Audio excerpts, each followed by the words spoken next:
And so tonight I just want to talk to you. Have you ever found yourself in a space, in a situation where you feel like something is happening to you and it's beyond your control? And you actually don't know what to do about it.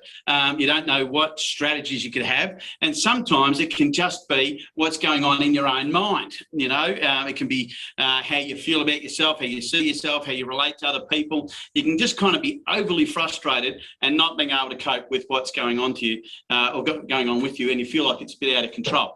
So tonight I want to give you a couple of little pointers on what I do.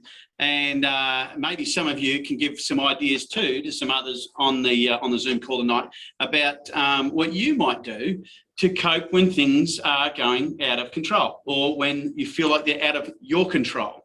Because often if you're out of control, I don't know about you, but when I was first learning to drive, there were times that I felt like I was a bit out of control, and that handbrake became very useful at times. And so I don't know about you, but sometimes doing a little skiddy with a handbrake was an awesome feeling, even though I acted like I was in control, but really I was out of control. And all my mates would say, "Oh, that was so awesome." I go, I got this, and I might have done a little poop in my pants at that point too. So, so the challenge is, I want to just chat to you a little bit about how to cope when things are beyond your control.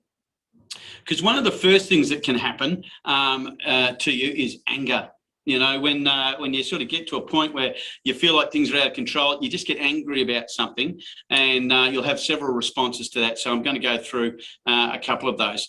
The first one for you, I want to touch base with you, is just to admit that there's something wrong. Right. So, you know, we can blame COVID, we can blame governments, we can do whatever, and it's beyond our control what's happening to us this current week.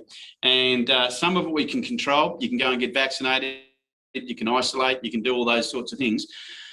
But the reality is somebody else is making a decision for us that can take away what we feel is our right as a Australian, as a human, as a person living in a free country. So, and we can have all kinds of opinions about whether you should get the jab, not get the jab. We're not getting into that tonight. That's your own personal decision.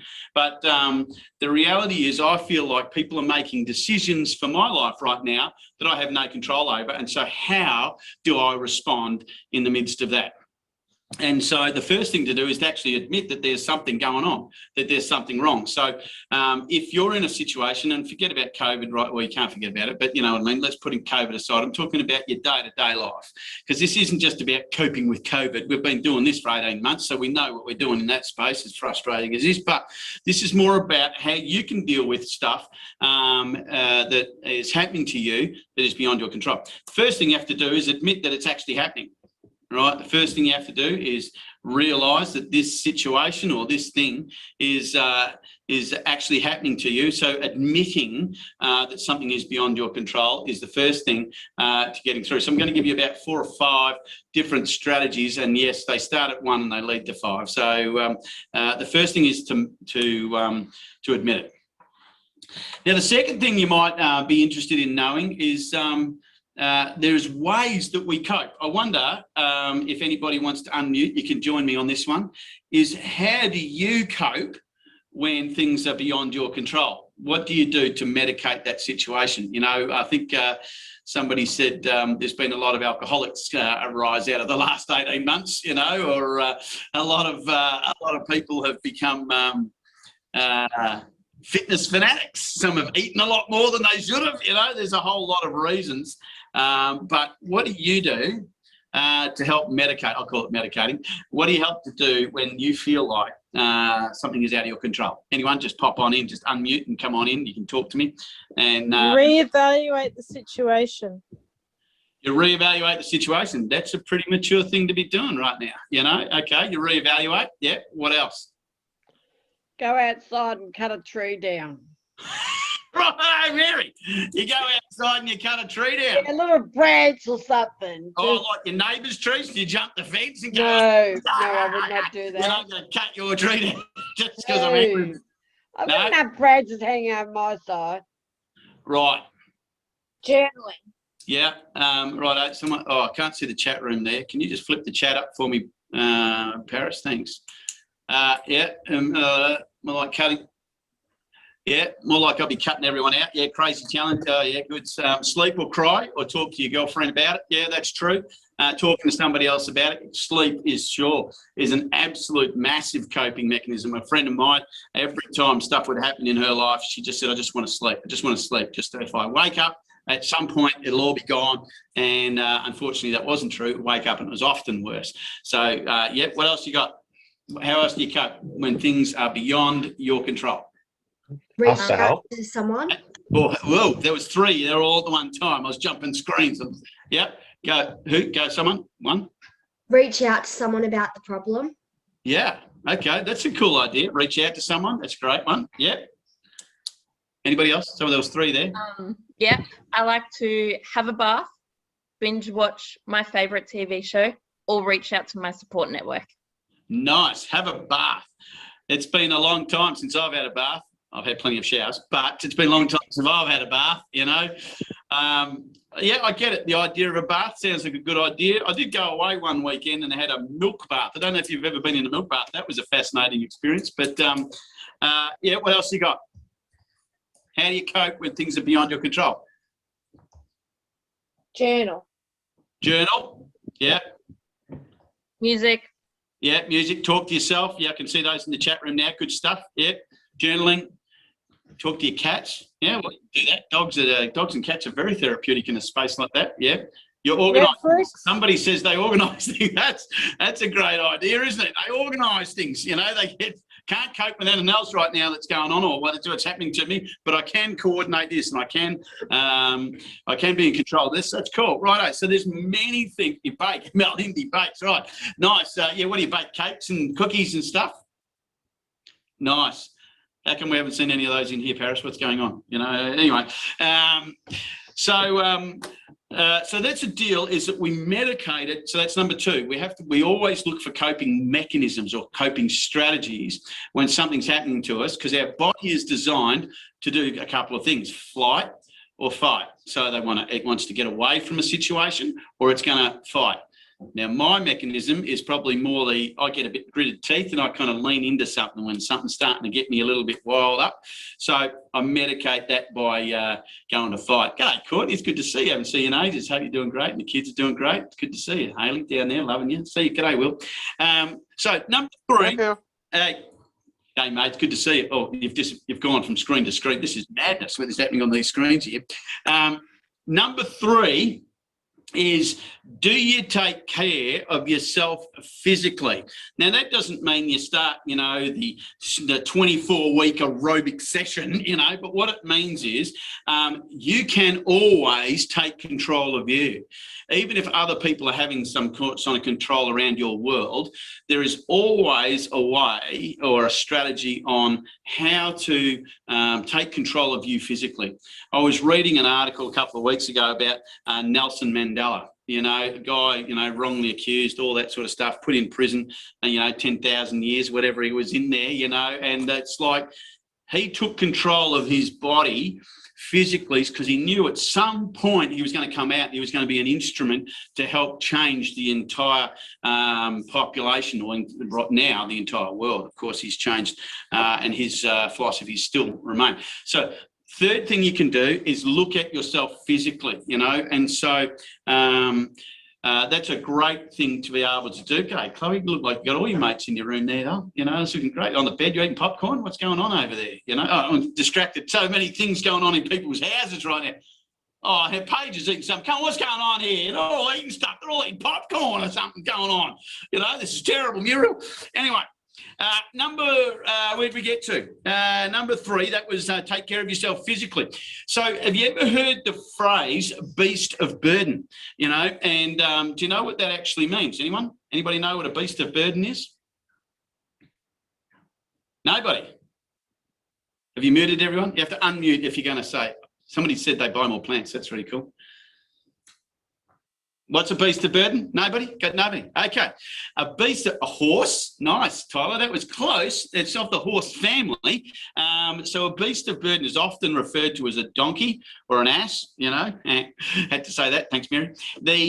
So a donkey is often referred to as beast of burden. Now, I don't know about you, but that's a tough little critter, right? The donkey is a tough little animal, and often it looked like, if I don't know if you've ever been to a third world country, they use donkeys and stuff like that in third world countries as beasts of burden to carry such incredible payloads, incredible loads of what could be produce. A lot of it's bundles of sticks and things like that they're collecting. Amazing amount of weight that a donkey can carry. It's called a beast of burden. And so some of you there said before, you talk to your friends, they're like a pack horse. That's right. It's something like that. But apparently the physical structure of a donkey, it can like take some incredible weights, even more than a horse can. So it's just a crazy thought. So if I ever come back in the next life, I don't want to come back as a donkey, but you know, you might want to think about when you're in a situation where you're not coping, you know, where stuff around you is not coping. How do you take that load off, and how do you put that on something else? Some of you said there before, you talk to animals, you cook, you know, you might share with a friend. That's sharing that burden. Hopefully they're not a beast, but hopefully you're sharing that burden with somebody else. Often what happens is people that don't know how to share their burden or are not comfortable with sharing their burden, they actually go quiet and silent and withdraw. And then when people try to reach out to them, they feel like they're being too much of a burden to tell people how they're actually feeling. And so they keep it all inside. So that does not help you deal or cope with what's happening to you at this point. And so really important that you cast all of those kind of burdens and stuff onto other people. And often we will say to people, oh, I didn't want to tell you because I didn't want to, you know, put my stuff on you and load you up. But, you know, you've got to give your friends the benefit of the doubt that they're able to cope. They're able to deal with stuff. They're able to handle it. And, you know, a lot of people don't carry it. They take it away and they put it away somewhere else and go, that was really nice. I find it so lovely when someone offloads to me at times and shares with me what they're feeling, what they're going through, because I feel like that's a real privilege. That's a real insight into someone's world of pressure and not being able to cope. And I'd love to relieve that valve sometimes. So,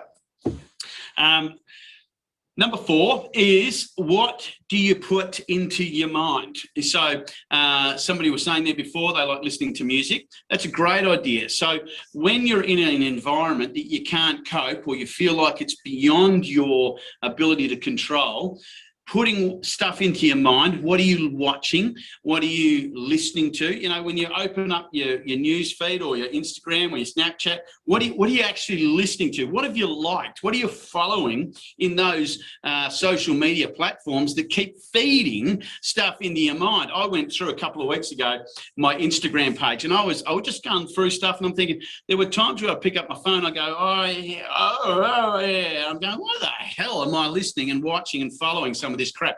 So I just went through and just unfollowed a whole lot of stuff. Then I got a couple of messages from people saying, why did you unfollow me? I just said, well, if you said something that was constructive, I'd probably keep following you. But it was a lot of rubbish that was actually going on their Instagram feed, and it was filling up my feed. So what was going on in their crap world was actually coming into my world. So all their crap was coming into my world. I'm going, oh, I just want to delete you, unfollow. So if you've been unfollowed, love you, you know. So because the reality is, I want to take control of some of that stuff in my world, and that is to unfollow. So stop following stuff that is just unhelpful for your mind, right? So it's what you put into your mind drops down into your heart, and it becomes this thing. And if you'll know if it's affecting you, is here's a simple way to know.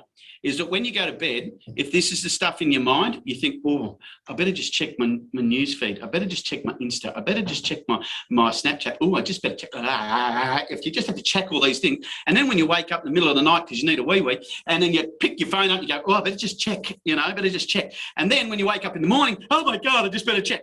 I would suggest that some people are having some influence over your mind. You probably need to unfollow for a little while just to create a bit of space in your cranium to allow some oxygen to come back in there and realise, hang on a second, why am I so driven by somebody else's world? Why am I so driven by other people's stuff? Because what it ends up doing is impacting and infecting you and the way that you live your life. And so for me, I'm not telling you something I haven't done. I've gone through. And now if you look at my Instagram feed, it's actually pretty boring. I have, you know, Y62 patrols in there. I have motorcycles in there. I have, you know, cafe races in there. If you know what that is, it's a kind of a motorcycle. I have, you know, most of it's like, you know, car and bike porn. That's all I've got in my Instagram feed. It's just like this stuff. It's like my son looked at it and goes, "What? You got the crappiest Instagram ever, man." And I said, "I'm only following stuff that I'm interested in, that I want to learn about, and that I'm fascinated by." I'm so sick and tired of following people that just like, "Oh my God, look at my bacon and eggs." You know, I've seen bacon and eggs, all right? I've seen about 50,000 bacons and eggs, all right? And just because your porridge looks good this week doesn't mean I want to follow it, all right? So be careful what you're putting into your mind. And that is a key one, right? Because if you keep your mind clear, you actually open up receptors to receive really intelligent information that makes you a person that people want to hang around and that people want to follow. So if you look at the people you're following on your social medias, it's an interesting idea of that. You might think, oh, geez, yeah, that's a bit dark. Just unfollow them for a while and see how your mind, your body reacts to that space. And I tell you what, it's a bit like coming off drugs. Not that any of you here would know that, but so I'm told. It's a bit like a withdrawal. If you've ever given up sugar or coffee, have a crack at that, you know, because it's like, you know, I did sugar and coffee all in 1 week. I just thought, that's it, it's out, you know, and by about day 3, I was like, you know, I didn't even know which way I was walking in the walls. I was like, my son was talking to me. I said, I don't even know who you are right now. And I was craving like chocolate bars. I just don't crave chocolate bars. I wanted like a latte with like 15 sugars in it. You know, I just, you know, anyway. So just interesting to show you what you put into your body, into your mind, actually affects the way that you roll out in your life. So I just want to encourage you there. What goes into your mind actually affects the way you think and the way you speak. And just be careful what comes out of your pie hole sometimes, because what you keep speaking is what you'll keep getting. So if you wonder why things are going so dark all the time, it's because you keep talking about it. So that takes me on to a number. I don't know what number I'm up to. Does anyone know? Anyone can count? 4. I think I'm up to 4. What have I got? 1, 2, 3, 4, 5, 6. I've got about 6 or 7. Oh, yeah, good. Right. So I said 4 to 7, somewhere there. Don't neglect solitude. And what I mean by that is there are times, it was like this morning, right? I got to the factory this morning.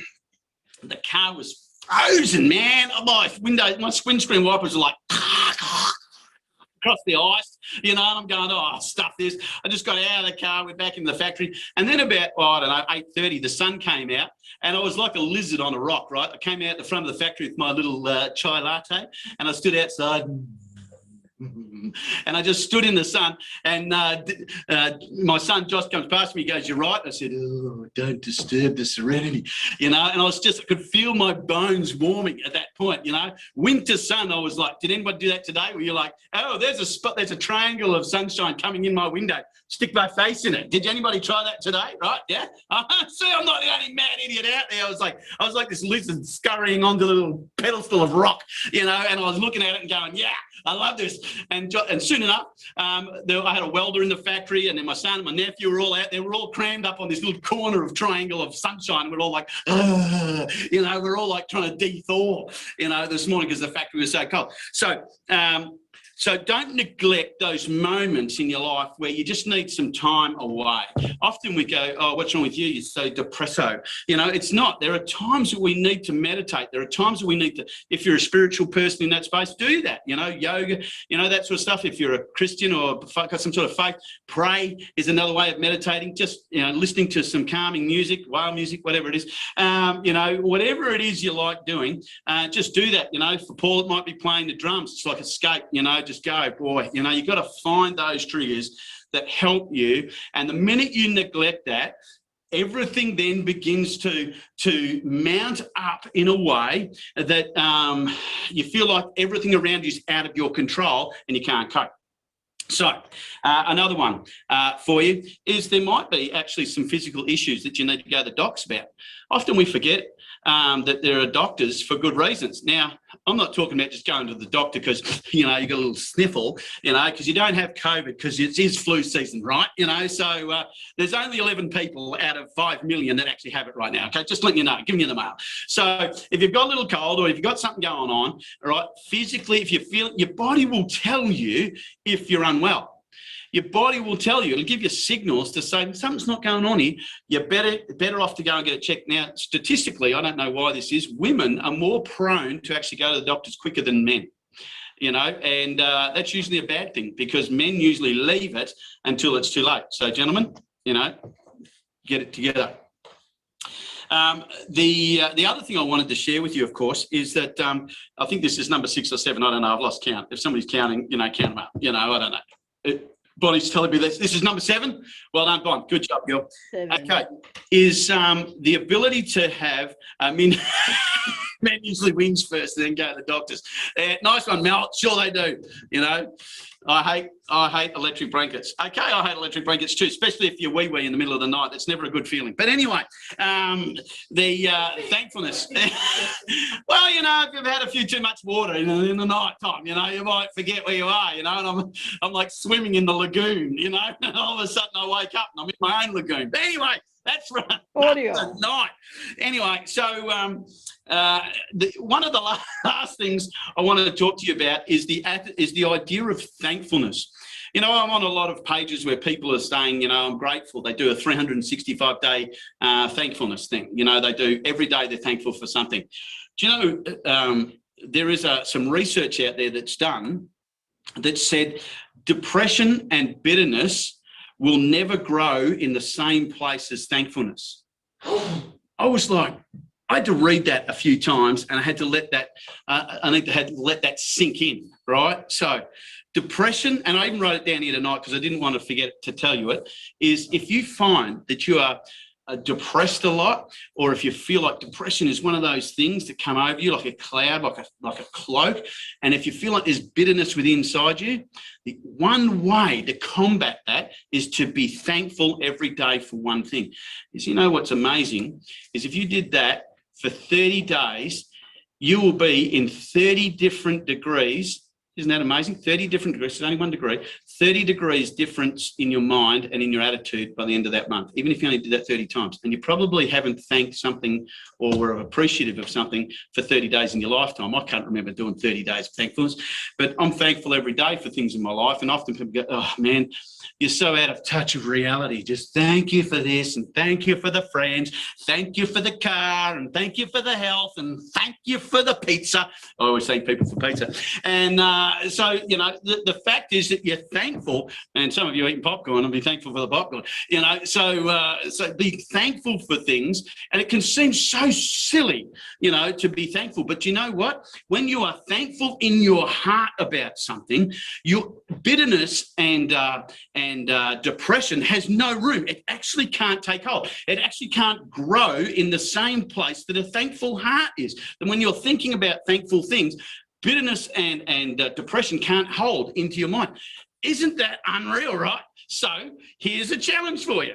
For the next week, I want you to be thankful for one thing a day for 7 days. Thankful for one thing. It could be that you're sitting next to someone right now that you've never told them that you're thankful, that they're your bestie, that they're your friend, that they're your lover, that they're your mother, that they're your whatever it is right now, that whoever it is, just saying, you know what?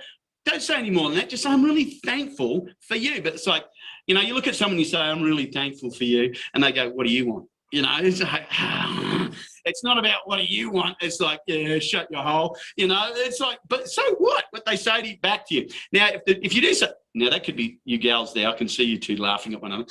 And, you know, if you look at someone and you say, I'm just so thankful to you, and they start carrying on, just say, hey, just say thanks. Just say thanks back, right? Just come on back here and say thanks back. Because I like that, Chloe, Patty. Love it. Love it. Looks good, Patty. Pat. Yeah, nice. I'm so thankful. Oh, yeah. You know, here's the thing about a friendship, right? If you're with someone right now, if you're not, love the one you're with. That could be your guitar, Paul, right now. So here's the thing. I've taught my boys this. It's a little freebie. I'll kick in there. Is when you hug someone, learn not to pat. Do you know when, can I have a model? One of the models here. We're breaking the 1.5, but we don't have COVID. So when you hug someone, right, you just got to hug. You know how sometimes when you hug someone and you go, oh, that's so great. I'm not coughing up a furball. Thank you for that. I'm not choking on something. I'm not needing to cough something up, right? When you hug someone, actually, if you don't pat them, there's actually from your fingers to their body, there's an actual electronic connection of intimacy at that moment. Now, I'm not talking about, I'm talking about a lovely moment. I've got everyone staring at me in the room here. I'm not talking about, I'm talking about just a beautiful moment where someone feels the love, where they feel like they're not just patting me like, there, goody dog. It's more like you're holding them to say, you know what, right? You guys are patting. Now, Chloe, I just want you to put your hand on her shoulder. You two stop patting right now and just hold. Doesn't it feel awkward in about 3.5 seconds? Yeah, right. See? So that's how cool it is. It's like if you could just learn to, when you hug someone, and you'll notice it, right? People come up to you, your grandparents, everybody does. They come and go, oh, yeah. And you go, what was that all about? It's when you hold someone, it's like, oh, there's just that split second of moment of love, Phil just did lightsaber noises. Thank you for that. Is that moving on? The characters in the background here, let me tell you. Anyway, so here's the thing. Often I get people say, I'm so anxious, I'm so worried about where things are at right now. Now, there's this old phrase, right? Some of you who are a little bit older in the room may understand this phrase. It was an old proverb, and it says, which of you, by taking thought, can add 1 cubit to his stature? Which of you, by taking thought, can add 1 cubit to their stature? Now, some of you think, what the hell is a cubit? And so a cubit in the old days was the length of measurement between this point, elbow, to the tip of your finger, right? So, if you're, hold your hand up, everybody hold your arm up like that. You are cubiting me right now. Huzzah, cubit! Right, come on, I see everybody's cubit. Flash me your cubits right now, right? So this is your cubit. This is the length of measurement between here and here. Yeah, no. So that's how they used to measure way back in the day. That's how they measured things, is in cubit length. Now, I don't know about you, but that was a bit open to interpretation, because some people's arms from here to there is a lot longer. So you say, add 40 cubits and ended up being a boat this big, or if you add 40 cubits from my arm, it's like the boat was like the Titanic. So anyway, but that's called a cubit. So what this means is, this little phrase, it says, which of you, by taking thought, can add 1 cubit to his stature? The English version or the Australian version of that is this: which of you, by being anxious or worrying, can add 1 moment to their lifespan? Which of you, by being anxious or worrying, can add 1 more moment to your lifespan? When I hear that sort of stuff, I think whenever I worry about stuff, whenever I get anxious about something, it's actually robbing my life, not adding to my life. And I know people who would worry about, whether the cereal's going to be crunchy in the morning. Like, that's just about, they worry about everything that's out there. And I'm thinking, does that not create such stress and anxiety into your physical being and into your mind, that your mind is not open to something else, that your mind is not open to receiving something or being even ready to say thank you to somebody for something that they've done? Isn't it? So how many of us get so worked up, so anxious, so worried? I know when my boys first got their licenses, I was this one eye open dad, or I should say one ear open, and I remember going to sleep, it's 2, 3 o'clock in the morning, and they had particular cars that I could know the tone of, so I knew which one was coming home, right? And if you've had kids, or if you've ever done this, you know that this is a stress, right? And they go out to a party, and you think, oh, are they coming home? Yeah, oh, are they all right? And so I spend the night having a wreck of a time, and they're out having a great time, and then I go to bed thinking, oh, I can't wait up because I don't want to be that dad, and then, but I stay awake all night listening. And then I got one ear that's like a radar, and then I hear the sound of one car come up. Oh, so half my stress and anxiety is gone. And then the other one comes home. It's like, oh, they're both home. Oh, I can I'm like asleep in like 5 seconds, So the challenge for us is that we can get so stressed, so worried, so anxious about everything in our life, we're actually shortening our life, and we actually stop being a fun person, and we actually end up being a hard person to be around because you're worried about so much all the time. So how do you cope when things are beyond your control? Quite simply, you've got to admit it. I think one of the guys has put up, was that you, Bon? I don't know. I saw it in the chat room there. You could go back and screenshot it if you want. I'll tell the girls later, you can put it up there. But a couple of things for you to remember, right? It starts small, all right? Start small with the things that you can control. Your own mindset. What am I admitting? This is a problem. There's an issue here. There's something going on. Have I been to the doctor? Am I taking time out? What am I putting into my mind? What am I scrolling on? What am I focused on? What am I seeing in my newsfeed? It's like, oh, damn, that bitch is doing that, So, and not that any of you would do that because they're deleted from my following, So, any of that sort of stuff that is sort of taking control of you that you feel like you have no control over, you actually do. Unfollow, unfriend. And choose to listen to something and put stuff into your mind and into your body that is good for you. If you play music, play music. If you listen to music, if you like poems, if you like going for the walks on the beach, go for a walk on the beach as long as it's within 5Ks. Otherwise, make your own beach in your backyard, so something like that. So here's the thing, guys. Just remember, unburden. It's nice to share with someone, but just remember, if you unburden all the time, and don't then carry your friend's burden, they might wander off on you and never come back. So just remember, it's a two-way street, all right? Donkeys follow their owners. So, and sometimes when they're overburdened, they drop dead. So it's a challenge. There's a challenge, don't overburden someone. Well, yeah. So, and follow people that you like that are going to speak in here. I think all the people in the room here have lost their minds, I tell you. So here's the thing. Remember to take some time out. I've got to stay focused here because you people matter. You've got to take time to meditate. You've got to take time to have a look inside and just sort of go, you know what, I just need to zone out. Just like you find a sunny spot, just go and do that. I watch Calvin every day. He's got this little spot in the factory. He climbs up the top of the stairs, open up the curtain, and he sits there just sort of cooking away in the sun. Just loves it. And remember, to be thankful. For the next 7 days, I want you to challenge. When you go into your packs, I just want you to be challenging yourself. What am I thankful for? And you could say, oh, my life's, crap. My life's, that's okay. There'll be one thing. There'll be 2 things. There'll be 3 things. And as you begin to try this, remember, depression and bitterness cannot be in the same heart that is thankful for something. It can't grow there. So if you want to reduce bitterness, if you want to reduce depression, be thankful, and you'll find that seed will grow. Remember, from a mustard seed is one of the smallest seeds you can get, but it grows the biggest trees. So you want to grow something big in your life, grow thankfulness, and that'd be a cool thing. So I'll be giving the wrap up. It's been great being with you tonight. I'd love you to be in the room, but I love you being online anyway. Thank you for taking the time to listen to this mad old guy talk to you about where we're at.